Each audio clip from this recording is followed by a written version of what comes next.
As a grandma and a realtor, I see neighborhoods a little differently. I look for neighborhoods that have places for my grandkids to ride bikes, make memories, and feel safe. I'm Amy Pecoraro, your Lombard real estate expert. First, let's look at what makes a neighborhood kid-friendly. First and foremost, because everybody knows ice cream's my favorite, I look for ice cream shops, candy stores, places I can take them for snacks. So places that we can take a walk and venture out and get some fun stuff. We do fun things. My second most important thing would be parks and playgrounds. We can only eat so much, so we have to have a place to go to burn that off and burn off energy. So we try to find just places for the kids to run free, have a good time. And then that brings me to the neighborhoods themselves. What makes a kid-friendly, grandkid-friendly neighborhood? I think it's having a safe haven or safe backyard or safe space for them to play at home. To me, having sidewalks and a backyard, the kids can just go out and play and be safe and don't have to worry about going into a street.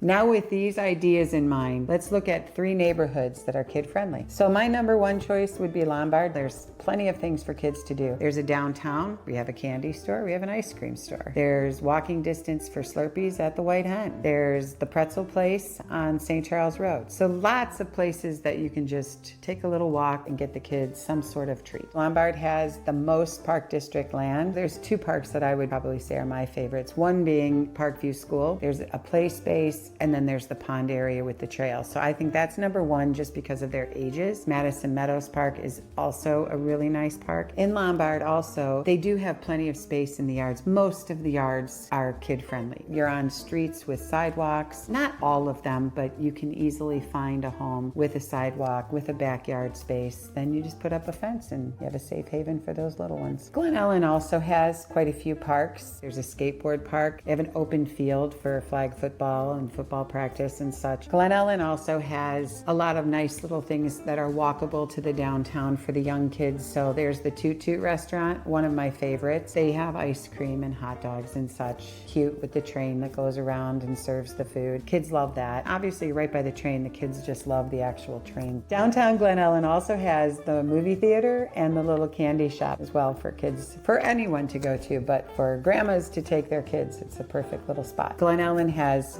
nice size lots as well. A lot of their streets have sidewalks, not all again, but you have a backyard that you can fence and keep it as a safe haven for the kids. Wheaton also has a lot. They have a Dairy Queen in downtown Wheaton, which I forgot to say about Lombard. As you can tell, I always bring up the ice cream places. They have the popcorn and the candy store in downtown Wheaton as well. And there's lots of parks in Wheaton, close to the downtown, attached to all the little elementary schools. And then on the south side, down by Butterfield, there's also more parks. Plenty of things for kids. Wheaton has Cosley Zoo, which is a real fun place to take the kids. I enjoy taking them there, and they love going there, even when we've gone like multiple times in a year. My daughter has a membership there, so they go multiple times, and every time we go, they still love it. Also, you're close to the Children's Museum. The Children's Museum is a fun museum for kids, and it's kind of broken up into sections, but it's really fun for them. It's an exploratory type museum. So if you're looking to move into any of these suburbs, start your search early because all of these suburbs are in demand. High demand, low inventory suburbs. Hopefully things are going to change and get better soon, but as of right now, if you need to move, make sure you start that search early. So reach out if you want a home that's just as family friendly as it is functional.